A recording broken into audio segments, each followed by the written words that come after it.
We talked about it earlier in the show, but I think Anthopoulos has done a brilliant job this entire offseason. He's held on to his top prospects. He's filled all of the Braves' needs. He's bolstered this pitching staff to one of the deepest rotation and bullpens in the entire league. He filled the hole in left field. But is he finished? And I want to say there's no, because he absolutely will get a fourth outfielder. That needs to be done. That's like the last remaining check mark that absolutely must be filled. Hopefully a guy just think Kevin Pillar. That's basically the kind of that guy. I know Michael Taylor's a name that's been thrown around. I think that's a very intriguing option if they go in that direction. I think they might want to get someone a little more proven just in case Kelenic struggles that could actually start like Kevin Pillar did or a Michael Taylor in case they really need to go the platoon route. Obviously, we hope that Kelenic is the everyday starter and he can prove that. But I think they might want to get someone a little bit proven. The only other way I see a big move, and this is just, I don't think this is going to happen. I'm only mentioning it because I want to mention all the possibilities. And it's something to figure out a longer-term answer in the rotation in 2025. We obviously know Max Fried's a free agent. If they feel like he's not going to be back, maybe they explore their options. And it's a very rare, but, Alex Anthopoulos does not leave any stones unturned. And maybe they try to bring in someone that maybe has a couple extra years of control, some sort of swap. I can't even begin to imagine what it would be. They're not going to trade Max Fried.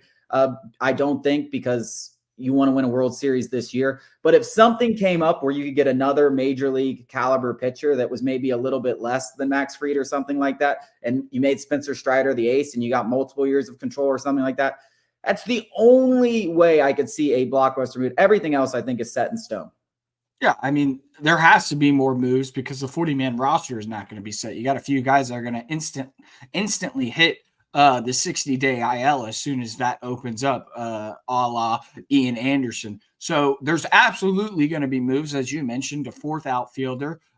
So that will happen. I think that, it's slim to no chance that another move, a significant move, comes down the pike. With that being said, Alex Anthopoulos didn't just make the trade for Chris Sale, hammer out an extension, and now he's kicking back having a whiskey or something. I absolutely guarantee you he's still ferociously going over the possibilities of just how to, tweak the bottom of the roster. The guy is obsessed with what he does, and that's what you want in a GM.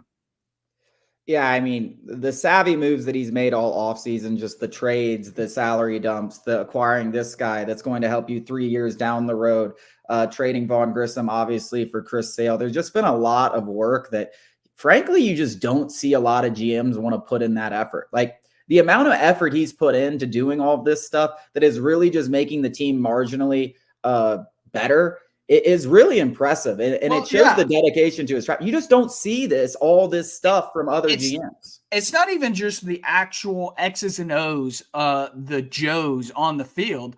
He's not making that only marginally better. He's also thinking about it from the books perspective, and the contracts and everything like that. Like, he's keeping the Braves in such a healthy, robust spot from a salary point of view that he's not only like preparing for 2024, he's preparing for 2025, 2026 years down the road.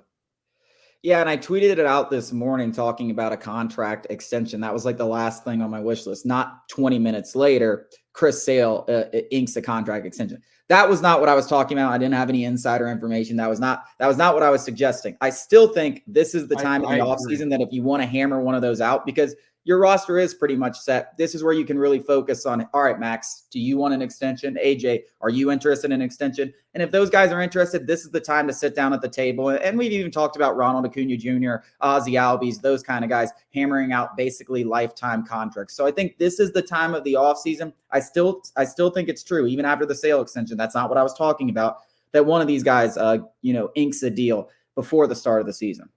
I lean AJ Minter. If you're not asking my opinion, but that's who I would lean is AJ Minter. But you better get ahead of Ronald Acuna Jr. before he puts another MVP in the trophy case. That price tag's going to keep going up. Yeah, I know people were like, his value's never been higher. I'm like, it could get higher. It could get higher. It could get higher. He puts together a 50-50 season. Yeah, you never know. That wraps up our show for this evening. Thank you guys so much for joining us. We will be back with you on Friday.